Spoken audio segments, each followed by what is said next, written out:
Hello dear students, welcome on Vijay nursing classes. Research designs जिसमें experimental और non experimental research design अपन already discuss कर चुके हैं।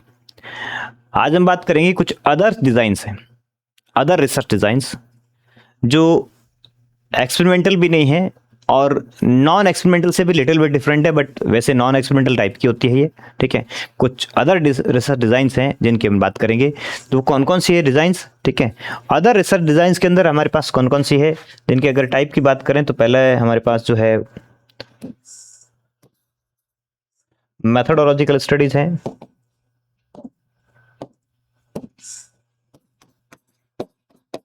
Methodological study, methodological study. ठीक है, हम जो स्टडी करने वाले हैं जिनके बारे में, एक तो मैथडोलॉजिकल स्टडी, दूसरी जो है वो है मेटा एनालिसिस, तीसरी है secondary data analysis, secondary data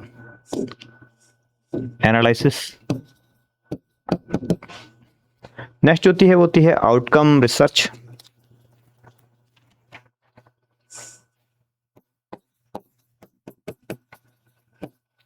outcome research. Fifth जो होती है evaluation studies, evaluation studies. Sixth जो है हमारी operational research, operational research. And जो लास्ट होती है हमारी डेल्फी सर्वे। कुछ और स्टडीज भी हैं but these are the most common type. ठीक है, अदर रिसर्च डिजाइन के अंदर ये कुछ कॉमन टाइप है, ठीक है, जिनको अपन इस सेशन में डिस्कस करने वाले हैं। Methodological, meta analysis, secondary data analysis, outcome research, evaluation studies, operational research and Delphi survey. ठीक, पहला इसके अंदर आता है methodological study. Methodological research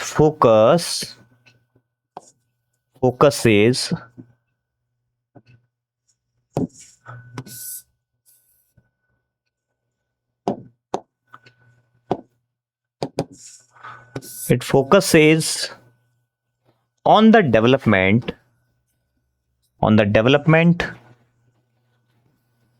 validation and evaluation of research tool,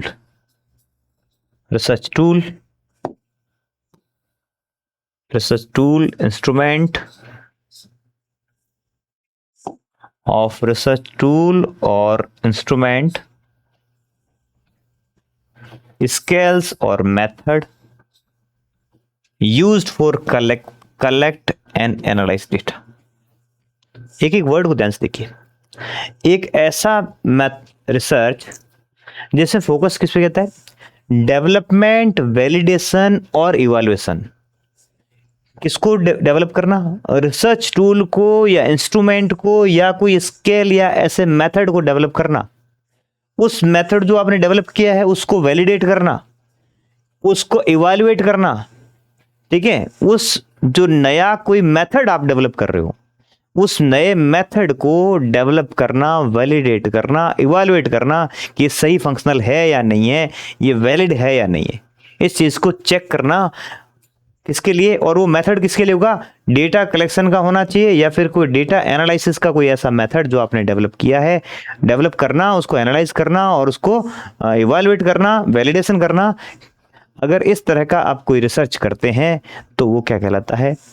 वो आपका मैथडोलॉजिकल स्टडी कहलाती है। फॉर एग्जाम्पल, कोई प्रोग्राम है, उस प्रोग्राम के नॉलेज के लिए, है ना, नॉलेज असेसमेंट के लिए कोई टूल मीन्स क्वेश्चनियर डेवलप करना, और उस क्वेश्चनियर को जो अभी तक नहीं बना हुआ है ऐसा कोई क्वेश्चनियर सेट डेवलप करना, या कोई असेसमेंट के लिए कोई पर्टिकुलर फिनोमेना के असेसमेंट के लिए आपने कोई स्किल्स डेवलप कर ली, या फिर फॉर एग्जांपल जैसे कि जो अनकॉन्शियस पेशेंट है ना, डेवलप पेन स्किल्स, क्या डेवलप करना, example development of pain skill,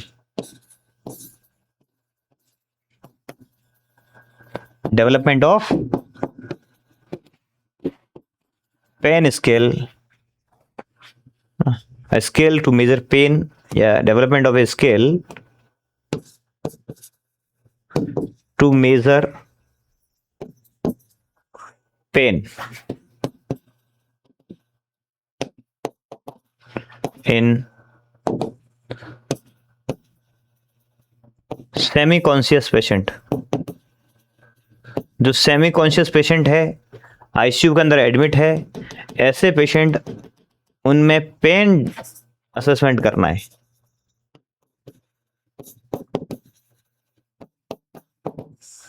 उनमें पेन का असेसमेंट करना है। सेमी कॉन्शियस पेशेंट के अंदर पेन का असेसमेंट करने के लिए कोई आपने स्किल डेवलप कर ली, जैसे विजुअल एनालॉग स्किल्स होती है, ठीक है, तो ऐसी कोई नई स्किल्स आपने डेवलप करनी, या जैसे आपकी जिसके अंदर आपके न्यूमेरिकल रेटिंग स्किल्स होती है, जिसमें 1 से लेकर 10 तक की रेटिंग किस लेवल तक का पेन हो रहा पेशेंट बोल के बता देता है ना, उसके फेशियल एक्सप्रेशन से वो देखकर आप आइडेंटिफाई कर लेते हो, या फेशियल एक्सप्रेशन से नंबर्स आप दे देते हो, है ना, तो विजुअल एनालॉग होगी, न्यूमेरिकल रेटिंग स्किल्स होगी।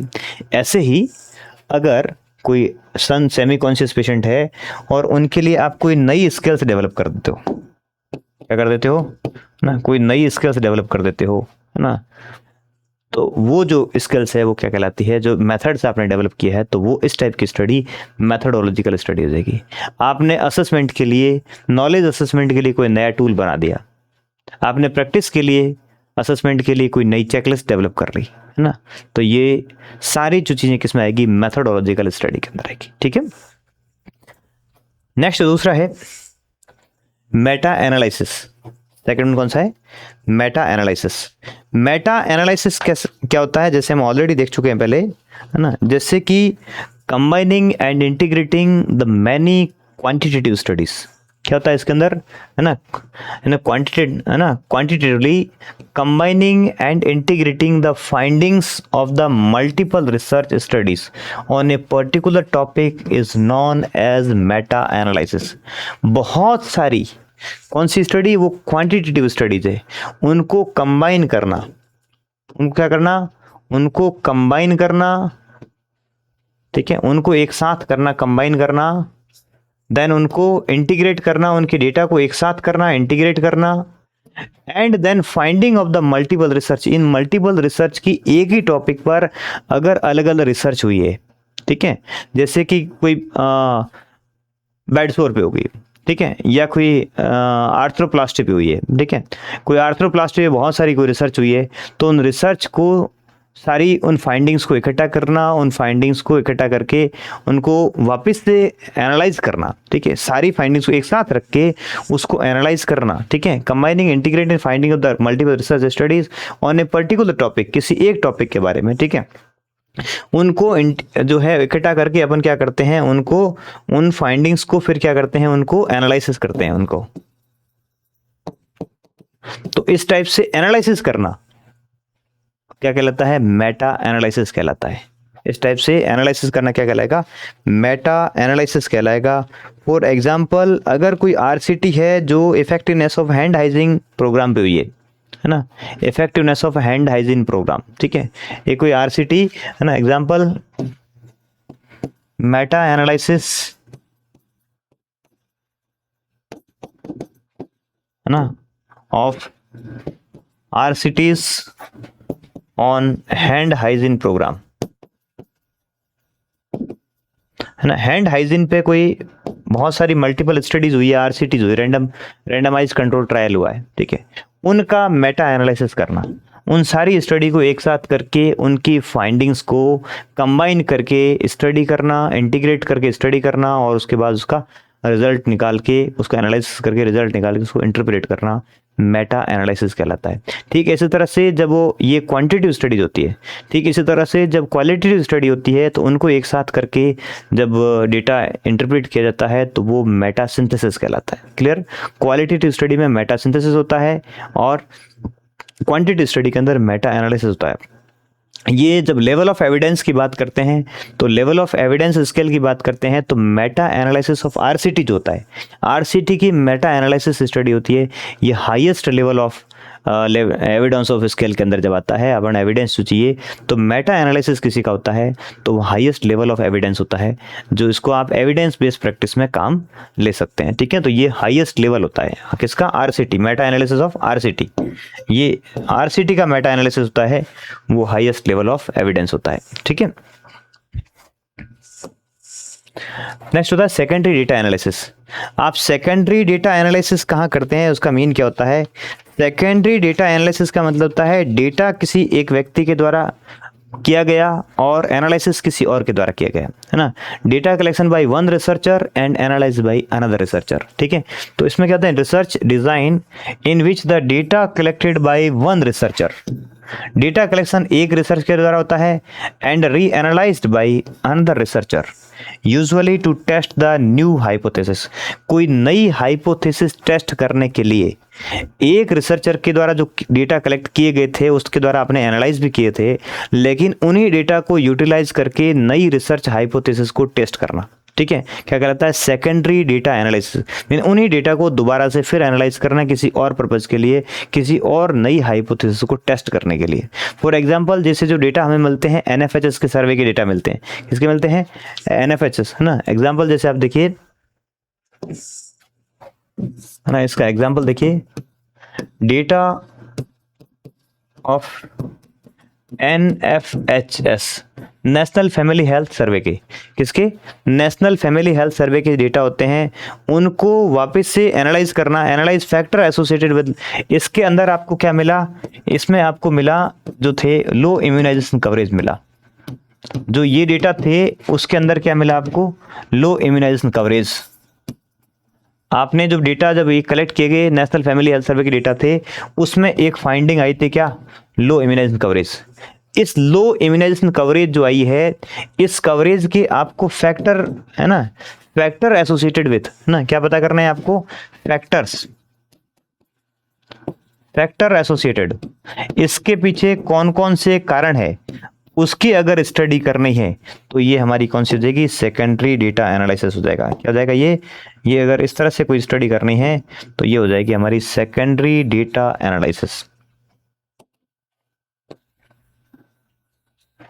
ठीक है, ये हमारा क्या होगा? सेकेंडरी डेटा एनालिसिस होगा।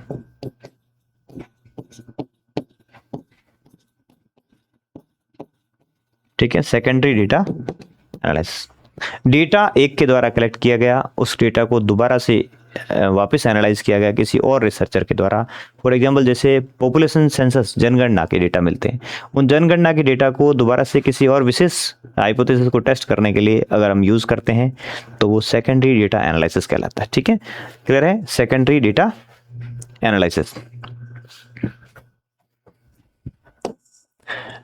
नेक्स्ट होता है outcome research.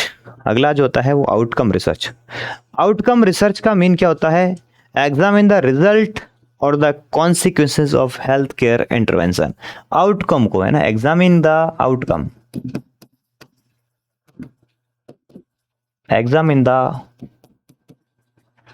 Outcome of health care intervention. अगर आपने हेल्थ केयर में कोई इंटरवेंशन किया है ना, आपने हेल्थ केयर के अंदर कोई इंटरवेंशन किया है तो उस इंटरवेंशन को आइडेंटिफाई करना, उस इंटरवेंशन को चेक करना, उस इंटरवेंशन का जो है इफेक्ट देखना, उसका आउटकम या उसका इफेक्ट चेक करना क्या कहलाता है? आउटकम रिसर्च कहलाता है। आउटकम रिसर्च जैसे सबसे पहले क्या होता है? स्ट्रक्चर होता है, means having the right things, then processing means doing the right things, and last में क्या होता है? Having the right result. ठीक है, हमें ये देखना है कि जो रिजल्ट आया वो राइट है या नहीं है। इस रिजल्ट को चेक करने के लिए जो रिसर्च की जाती है वो कौन सी होती है? आउटकम रिसर्च होती है।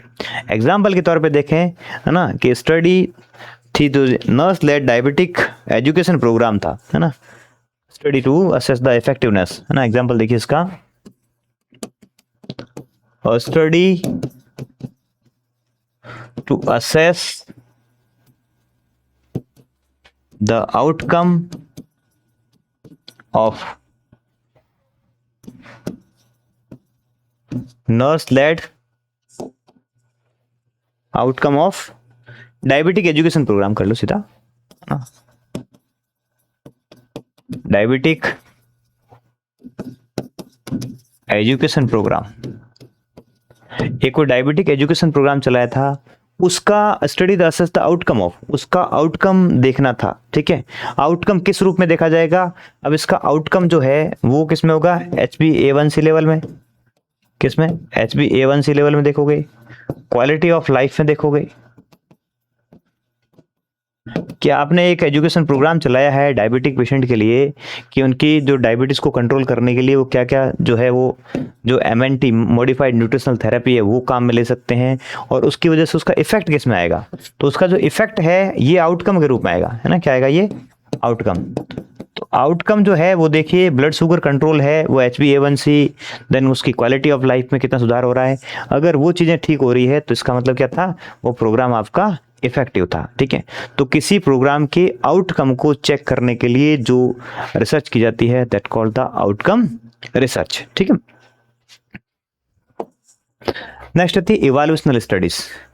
इवैल्यूएशनल स्टडीज, इवैल्यूएशनल स्टडी वो होती है जो जजमेंट करती है how well a specific programme और पॉलिसी इज वर्किंग, है ना। ये क्या जजमेंट करती है? Judgement how well a programme और पॉलिसी इज वर्किंग, प्रोग्राम और पॉलिसी इज वर्किंग, कि वो प्रोग्राम और पॉलिसी कितनी अच्छी तरीके से काम कर रही है। अगर किसी प्रोग्राम और पॉलिसी का आपको इफेक्ट देखना है कि वो किस तरह से काम कर रही है, तो उसके लिए जो स्टडी की जाएगी वो इवैल्यूएशनल स्टडी होती है। इवैल्यूएशन जो कि दो टाइप होते हैं, एक तो फॉर्मेटिव इवैल्यूएशन होता है, एक समेटिव इवैल्यूएशन होता है ना। इसके अगर टाइप की बात करें तो ये दो टाइप का होता है। पहला होता है फॉर्मेटिव इवैल्यूएशन, फॉर्मेटिव इवैल्यूएशन होता है, और दूसरा होता है समेटिव इवैल्यूएशन।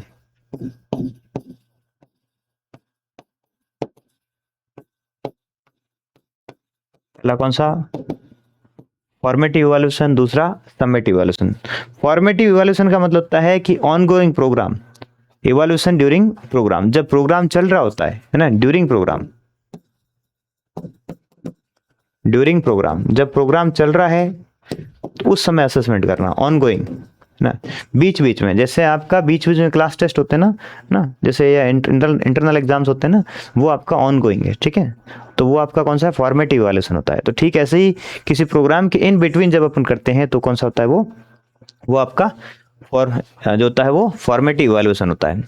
और at the end of the semester, किसी सेमेस्टर के एंड में ना, at the end of the project, या है ना, एट एंड ऑफ प्रोजेक्ट, जो पॉलिसी या एंड ऑफ जो प्रोग्राम था, उसके प्रोग्राम के एंड में, जैसे कि आपके सेमेस्टर के अंत में जो एग्जाम होता है वो कौन सा होता है?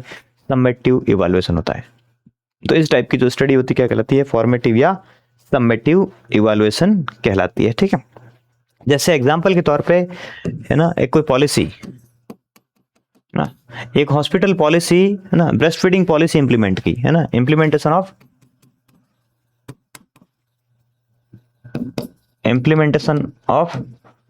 ब्रेस्ट फीडिंग पॉलिसी,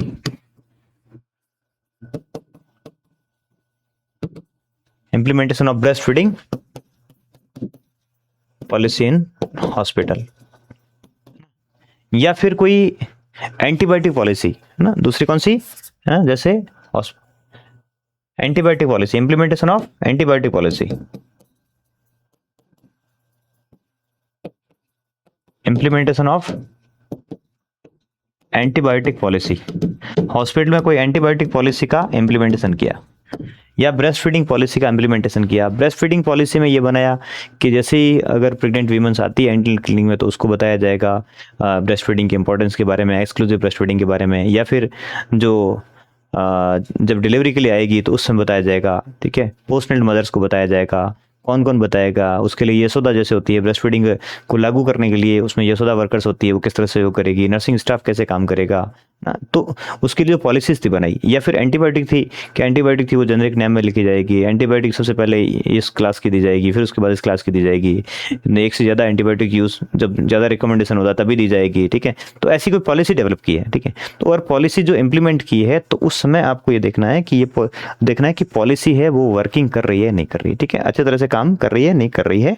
तो उस समय इस टाइप का जो असेसमेंट किया जाता है कि वो पॉलिसी ठीक ढंग से काम कर रही है, प्रोजेक्ट ठीक ढंग से काम कर रहा है या नहीं। तो दैट टाइम जो स्टडी की जाती है वो कहलाती है इवैल्यूएशन स्टडीज या इवैल्यूएटिव स्टडी, ठीक है। नेक्स्ट हमारा आता है operational research. Next operational research. Operational research होता है, ये फोकस करता है efficiency, organisation and functioning of है ना। किसे फोकस करता है? Focus on improving, focus on improving, ये इम्प्रूवमेंट करने में फोकस देता है, फोकस करता है किसी भी ऑर्गेनाइजेशन को, किसी प्रोग्राम को, है ना। Improving the efficiency, improving the efficiency, है ना, एफिशिएंसी, फंक्शनिंग एंड ऑर्गेनाइजेशन।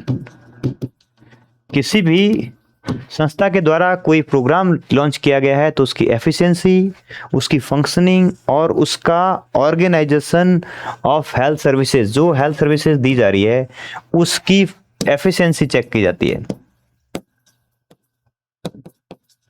उसका एफिशिएंसी को इम्प्रूव करने के लिए जो फोकस किया जाता है कि इसमें कैसे और सुधार किया जाए। ऑपरेशनल रिसर्च हमेशा किस पे फोकस करता है? इम्प्रूव करने पे, कि जो चल रहा है उसको कैसे सुधार किया जाए। तो उसका जो ये टास्क होता है ये एडमिनिस्ट्रियल और मैनेजरियल टास्क होता है। ये किसका होता है? ये एडमिनिस्ट्रियल और मैनेजरियल टास्क होता है, या मैनेजर का काम होता है ये, ठीक है। एडमिनिस्ट्रेटिव और मैनेजरियल टास्क होता है उन हेल्थ पॉलिसीज में सुधार लाने के लिए, ठीक है। तो इसके लिए कोई scientific method to solve the problems, ठीक है। ये क्या यूज करते हैं? कोई साइंटिफिक मेथड यूज करते हैं, scientific method to solve problem, problem के, समस्या के समाधान के लिए कोई साइंटिफिक मेथड होता है, इस रिसर्च में काम में लिया जाता है ना। एग्जाम्पल के तौर पे देखें आप, जैसे कोई ओपीडी टाइम जो है, वेटिंग टाइम है ओपीडी का वो ज्यादा है ना, long waiting time in out patient department. Example, एक कोई प्रॉब्लम है ना, long waiting time, long waiting time in OPD. Patient जो आ रहे हैं उनका ओपीडी टाइमिंग, उनको बहुत ज़्यादा लॉन्ग वेटिंग टाइम लग रहा है। तो ऐसे लॉन्ग वेटिंग टाइम को कम करने के लिए मैनेजमेंट और एडमिनिस्ट्रेशन क्या काम करता है? मीन्स आपको उस संस्था की हेल्थ केयर सर्विसेज को इम्प्रूव करना है, उसकी फंक्शनिंग को, उसकी एफिशिएंसी को, उसकी ऑर्गेनाइजेशन को इम्प्रूव करना है। लॉन्ग वेटिंग जो है ओपीडी के अंदर, ये जो समस्या है, तो इस समस्या को समाधान करने के लिए क्या करेंगे? Improve the patient flow system है एंड रिड्यूस वेटिंग टाइम, ठीक है। तो इसके लिए जो साइंटिफिक मेथड यूज करते हैं कि इम्प्रूव फ्लो सिस्टम, क्या करना है? Improve patient flow system, patient का वहां वेटिंग जो है वो कम करके उसका इम्प्रूव करना, and reduce waiting time, and reduce OPD waiting time, और जो ओपीडी में वेटिंग टाइम है वो कम करना।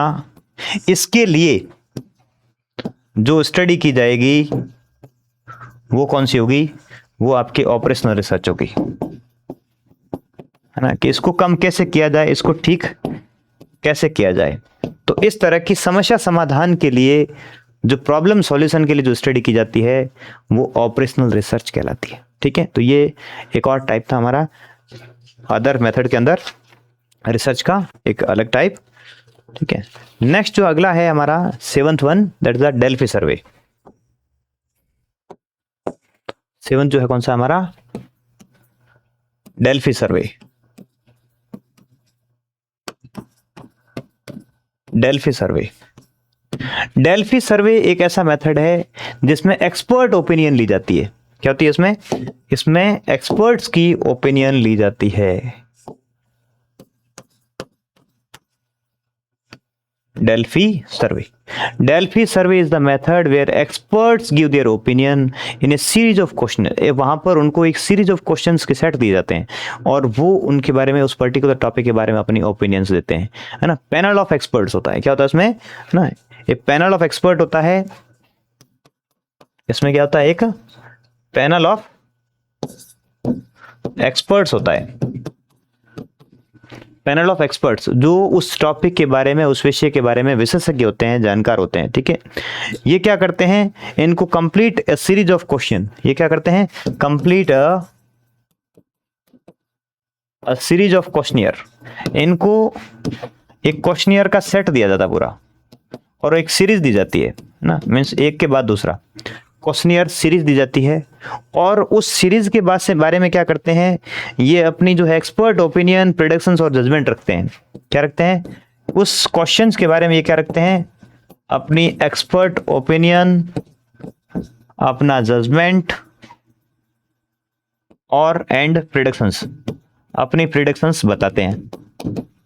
किसी प्रॉब्लम के, समस्या के समाधान के लिए एक पैनल होता है पूरा एक्सपर्ट्स का, उनको क्वेश्चंस दिए जाते हैं, उस क्वेश्चन के बारे में उनकी ओपिनियन, जजमेंट और प्रेडिक्शंस आते हैं। ठीक है, जो एक सिंगल टॉपिक के बारे में होता है। हर एक राउंड के बाद, ईच राउंड के बाद सीरीज ऑफ क्वेश्चन होता है ना, उसके बाद एनालिसिस होता है after each round, analysis of, है ना, एनालिसिस आफ्टर ईच राउंड। हर एक राउंड के बाद डेटा का एनालिसिस होता है, ईच राउंड ऑफ क्वेश्चंस ना, क्वेश्चन सीरीज ना, क्वेश्चन सीरीज, जो क्वेश्चन सीरीज का हर एक राउंड है, उसके बाद में क्या होता है, उसका डेटा का एनालिसिस होता है। तो इस तरह से किसी टॉपिक पर कोई प्रॉब्लम्स, उसके बारे में कोई विशेष जानकारी हासिल करनी है, एक्सपर्ट की ओपिनियन से लेनी है, तो बहुत सारे लोगों से, बहुत सारे एक्सपर्ट से जो ओपिनियन ली जाती है, तो इस टाइप का सर्वे किया जाता है, तो वो डेल्फी सर्वे कहलाता है। ठीक है, क्या कहलाता है वो, डेल्फी सर्वे। और इनकी जो होती है वो एनालिसिस किया जाता है और समराइज किया जाता है। उसके बाद क्या कहता है, उसको समराइज, सारांशित किया जाता है। ठीक है, और उनको बताया भी जाता है कि क्या इसका निष्कर्ष है, क्या निर्णय इसका निकला। ठीक है, नेक्स्ट जो अगला है, advantage of non experimental research. Non experimental research designs. ठीक है, जब नॉन एक्सपेरिमेंटल रिसर्च अपन यूज करते हैं तो इसके क्या एडवांटेज है। हम एक्सपेरिमेंटल की बात कर चुके थे, अब हम बात करते हैं एडवांटेज किसके हैं, नॉन एक्सपेरिमेंटल के क्या एडवांटेज है। अगर हम जो एक्सपेरिमेंट नहीं कर रहे हैं, ऑब्जर्वेशनल स्टडीज कर रहे हैं, तो उनके क्या फायदे हैं। हमेशा एक्सपेरिमेंटल रिसर्च ही अच्छा है ऐसा नहीं है। आपको हाइपोथेसिस, कंसेप्ट सारे जो बनेंगे ना, वो कहाँ से बनते हैं, वो हमारी डिस्क्रिप्टिव स्टडीज़, हमारी नॉन एक्सपेरिमेंटल स्टडीज़, हमारी ऑब्जर्वेशनल जो स्टडीज़ होती है, उनसे जाके आपको मिलते हैं। ठीक है, तो बहुत सारी चीज़ें इसके बारे में मेरिट्स है। पहली चीज़ है ये simple and easy, simple and easy to conduct, simple and easy to conduct. इनको कैरी आउट करना बहुत सिंपल होता है, आसान होता है, इसमें ज़्यादा जो हार्ड वर्क करने की ज़रूरत नहीं होती है। ठीक है, इजी टू कंडक्ट। देन ये इकोनॉमिकली होते हैं। क्या होता है, इकोनॉमिकल। इकोनॉमिकल का मीन क्या होता है, इनमें न तो ज़्यादा खर्चा लगता है and less time consuming. Economical होता है एंड लेस टाइम कंज्यूम, और इसमें लेस टाइम कंजप्शन। ठीक है, इसमें टाइम कंजप्शन होता है, ज्यादा नहीं होता है, लेस टाइम कंजप्शन। ठीक है, इकोनॉमिकल होता है, लेस टाइम कंजप्शन होता है। ये वहां ज्यादा यूजफुल है जहां पर मैनिपुलेशन या तो पॉसिबल नहीं है या अनएथिकल है। ठीक है, जहां पर useful where manipulation is not possible और अनइथिकल। ठीक है, ये कहां यूजफुल है? यूजफुल वेयर मैनिपुलेशन, वो क्या है? मैनिपुलेशन या तो नॉट पॉसिबल, मैनिपुलेशन है वो क्या है? पॉसिबल नहीं है, या फिर अनइथिकल है। मैनिपुलेशन करना इथिकली सही नहीं है। वहां पर मैनिपुलेट करना या तो अनइथिकल है या फिर पॉसिबल नहीं है। तो ऐसी परिस्थिति में जब इथिकल नहीं है या फिर मैनिपुलेट करना किया जाना संभव नहीं है, वहां पर ये ज्यादा स्टडी यूजफुल है। Useful where manipulation is not possible और अनइथिकल। ठीक है, ये वहां यूजफुल होती है जहां पर आपको रिलेशनशिप देखना है रियल लाइफ के अंदर, है ना। स्टडिंग, है ना, आपको सिर्फ ऑब्जर्व करना है। ठीक है, विदाउट मैनिपुलेशन आपको कोई ऑब्जर्व करना है, तो वहां पर यूजफुल है ना। यूजफुल फॉर, है ना, ऑब्जर्व द रिलेशनशिप, है ना। Useful in natural life setting, life setting. Natural life setting जो है, नेचुरल सेटिंग्स के अंदर, सेटिंग्स में जहां आपको रिलेशनशिप होते हैं वो ऑब्जर्व करना है। ठीक है, क्या करना है? Useful in natural life settings, natural settings, relationship observation. आपको कोई नेचुरली जो घटित होने वाले रिलेशनशिप है, ठीक है, बिना वेरिएबल को मैनिपुलेट किए हुए जो रिलेशनशिप जो है ऑब्जर्व कर रहे हो आप वेरिएबल्स के बीच में, तो उनके लिए ये स्टडी होती है, वो यूजफुल होती है। ठीक है, तो ये इसके बेनिफिट्स हैं। ठीक है, ये नेचुरल सेटिंग्स में आराम से कंडक्ट होने वाली स्टडी है, जहां पर इसमें मैनिपुलेशन पॉसिबल नहीं, अनइथिकल, वहां इसको किया जा सकता है। और ये इकोनॉमिकली होती है, लेस टाइम कंजप्शन होता है और simple and easy to conduct होता है। ठीक है, दिस आर द बेनिफिट्स और the advantage of non experimental research design. ठीक है, देन होता है डिसएडवांटेज। इसके क्या डिसएडवांटेज है? Disadvantage of non experimental research. Non experimental research के क्या डिसएडवांटेज है? तो डिसएडवांटेज है ये है कि ये जो है वो इसकी या लिमिटेशंस है इसकी, ना, इसकी लिमिटेशंस की बात करें अगर, है ना, या इसकी लिमिटेशंस, तो पहली चीज ये है कि ये cause and effect relationship establish नहीं कर सकती, can not establish cause and effect relationship. क्योंकि इसमें रिसर्च होता ही नहीं ना, तो फिर ये कहां से एस्टैब्लिश करेगी? कैन नॉट एस्टैब्लिश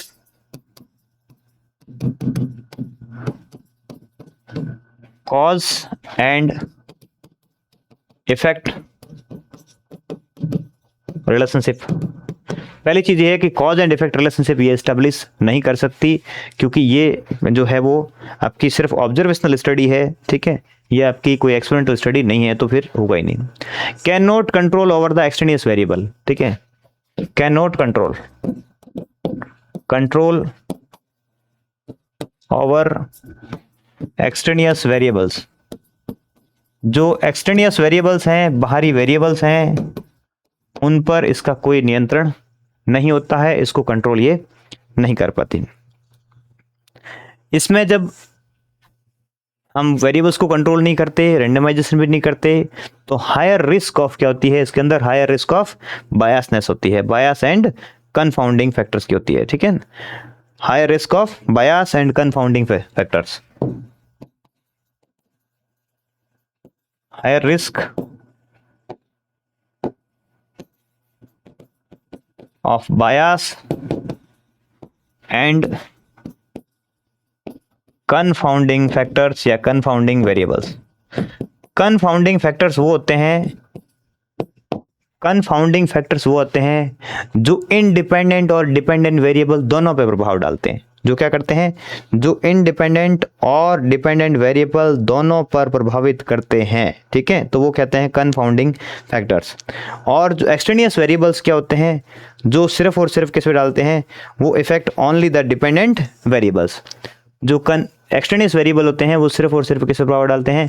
आपके डिपेंडेंट वेरिएबल पे डालते हैं, जबकि कंफाउंडिंग फैक्टर्स होते हैं वो डिपेंडेंट और इंडिपेंडेंट दोनों वेरिएबल पर प्रभाव डालते हैं। ठीक है, तो ये फैक्ट इसका ठीक है, तो ये कंफाउंडिंग और एक्सटेंडियस वेरिएबल जो सिर्फ और सिर्फ डिपेंडेंट वेरिएबल पर प्रभाव डालते हैं, ठीक है। जैसे कि एसटीपी आप नॉलेज पर देख रहे थे, ठीक है, तो उसमें उस टाइम उसका जो आप नॉलेज पे देख रहे थे आप, या फिर किसी के पेशेंट का नॉलेज देख रहे थे सिर्फ, है ना, पर्सन का, लेकिन वहाँ का रूम टेम्परेचर था वो सूटेबल नहीं था, ठीक है, तो वो क्या है ना, उसको पेपर सही ढंग से देगा नहीं कि इतनी सारी गर्मी पड़ रही है और छोड़ के चला जाता है, तो एक्सटेंडेड वेरिएबल ने उसको प्रभावित कर दिया, उसका वो नॉलेज था वो पूरी तरह से वहाँ लिख नहीं पाया या बता नहीं पाया, और उसकी वजह से सिर्फ डिपेंडेंट वेरिएबल था वो प्रभावित हो गया, ठीक है। या एसटीपी थी इफेक्टिवनेस पे, ठीक है, आप चेक कर रहे थे और उसके बाद भी आप पोस्ट टेस्ट में देख रहे थे, पोस्ट टेस्ट में लाइट चली गई और वहाँ पर वो सही ढंग से पेपर नहीं दे पाया और छोड़ के चला गया, तो वो सिर्फ एक्सटेंडेड वेरिएबल प्रभावित हो रहा है, जो कर रहा है वो किसको, डिपेंडेंट वेरिएबल को प्रभावित करता है, ठीक है। जबकि कंफाउंडिंग फैक्टर होते हैं वो डिपेंडेंट और इंडिपेंडेंट दोनों को प्रभावित करते हैं। जैसे कि प्रीवियस नॉलेज है, प्रीवियस नॉलेज क्या करेगा, आपकी टाइम स्पेंट ऑन स्टडी उसको भी प्रभावित करेगा और आपके नॉलेज दोनों को प्रभावित करेगा, ठीक है। नॉलेज जो है उसको भी प्रभावित करेगा, एग्जाम स्कोर है उसको प्रभावित करेगा, ठीक है। तो टाइम, आप दो वेरिएबल, जैसे टाइम जितना ज़्यादा आप पढ़ाई पे दोगे उतना आपका स्कोर ज़्यादा होगा, ठीक है, क्लियर है। तो टाइम स्पेंड क्या है, इंडिपेंडेंट है, और दूसरा जो आपका स्कोर है वो क्या है, एग्जाम का स्कोर है वो क्या है, डिपेंडेंट वेरिएबल है। अब इसमें जैसे प्रीवियस नॉलेज है, अब प्रीवियस नॉलेज क्या करेगा, आपका टाइम स्पेंड है उसको प्रभावित करेगा, हो सकता है उसको बढ़ा दे, हो सकता है घटा दे, ठीक है, क्या पढ़ा हुआ है चल छोड़ो। और एग्जाम स्कोर को प्रभावित करेगा कि जो प्रीवियस नॉलेज है एग्जाम स्कोर बढ़ेगा, ठीक है, लेकिन वो क्या करेगा, टाइम स्पेंड को अगर प्रभावित कर रहा है ना, तो हो सकता है कि एग्जाम स्कोर घटा दे, मीन्स आप उसको जो पढ़ नहीं रहे हो, ठीक है। तो अगर वेरिएबल दोनों को प्रभावित करे तो वो कंफाउंडिंग वेरिएबल से, इंडिपेंडेंट डिपेंडेंट दोनों को प्रभावित करे तो, लेकिन अगर अकेले डिपेंडेंट को प्रभावित करे तो वो क्या होता है, एक्सटेंडियस वेरिएबल होता है, क्लियर है, ठीक है। तो एक्सटेंडियस वेरिएबल भी क्या एक तरह का जो है वो जो होता है इसका एक पार्ट हो जाता है, ठीक है, कि वो अगर इंडिपेंडेंट को प्रभावित करता है तो इसलिए वो क्या होता है, वो एक्सटेंडियस वेरिएबल है, ठीक है। दूसरा दोनों को प्रभावित करता है तो वो कौन सा है, कंफाउंडिंग वेरिएबल से। नेक्स्ट जो है ये weaker then experimental research design, ये जो है वीकर डिजाइन है। कैसे डिजाइन है ये वीकर डिजाइन है। वीकर डिजाइन किसकी बजाय, है ना, किसकी बजाय, देन एक्सपेरिमेंटल। जो एक्सपेरिमेंटल रिसर्च डिजाइन है उसकी बजाय हमारी क्या होती है, वीक डिजाइन होती है, ठीक है। और ये एडिक्वेट अमाउंट में डेटा प्रोड्यूस नहीं कर, fails to produce adequate amount of data, ठीक है। जितना रिसर्च की जो एक्सपेरिमेंटल डिजाइंस हैं उनमें जो हमें प्रिसाइज डेटा मिलते हैं, जो अच्छे डेटा मिलते हैं हमें, उस टाइप के ये डेटा प्रोड्यूस नहीं कर पाती है, fails to produce an adequate amount of data, fails to produce an adequate amount of data, पर्याप्त मात्रा में डेटा ये प्रोड्यूस नहीं कर पाती। तो ये हमारी कौन सी डिज़ाइन के डिसएडवांटेज है, नॉन एक्सपेरिमेंटल रिसर्च डिज़ाइन के डिसएडवांटेज हैं ये, ठीक है। नेक्स्ट, आप कोई अगर इन्वेस्टिगेशन कर रहे हैं ना, तो आपको कौन सी डिजाइन आप चूज करेंगे उसको एक समरी है, देखिए। Did investigator assign N exposure, ठीक है, पहला आपको देखना है कोई एक्सपोजर है या नहीं है।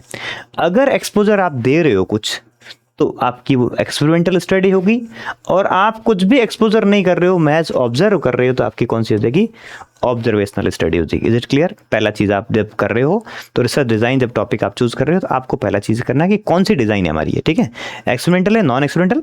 तो उसमें आपको देखना है कि कुछ आप कर रहे हो क्या, कुछ एक्सपोजर दे रहे हो क्या, कुछ इंटरवीन कर रहे हो क्या, कर रहे हो तो एक्सपेरिमेंटल, नहीं कर रहे हो तो ऑब्जर्वेशन। जब कर रहे हो तो उसके बाद ये देखना है कि आप जो ग्रुप बांटे हैं वो रेंडमली एलोकेशन कर रहे हो या नहीं कर रहे हो। अगर आप रैंडम एलोकेशन कर रहे हो तो वो रैंडमाइज कंट्रोल ट्रायल हो जाएगा, आपका ट्रू एक्सपेरिमेंटल डिजाइन हो जाएगी। कौन सी जाएगी, ये आपकी ट्रू एक्सपेरिमेंटल हो जाएगी, ठीक है।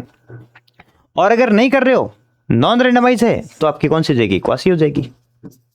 ये कौन सी हो जाएगी, क्वासी एक्सपेरिमेंटल हो जाएगी। क्लियर है यहां तक, ठीक है, ठीक है। उसके बाद आ गया, अब ऑब्जर्वेशन पे आइए। जब ऑब्जर्वेशन है तो उसमें आप देख रहे हो कोई कंपैरिजन ग्रुप है या नहीं। अगर कोई कंपैरिजन ग्रुप है तो यस, तो आपकी एनालिटिकल स्टडी हो जाएगी। कैसी हो जाएगी, वो एनालिटिकल स्टडी हो जाएगी।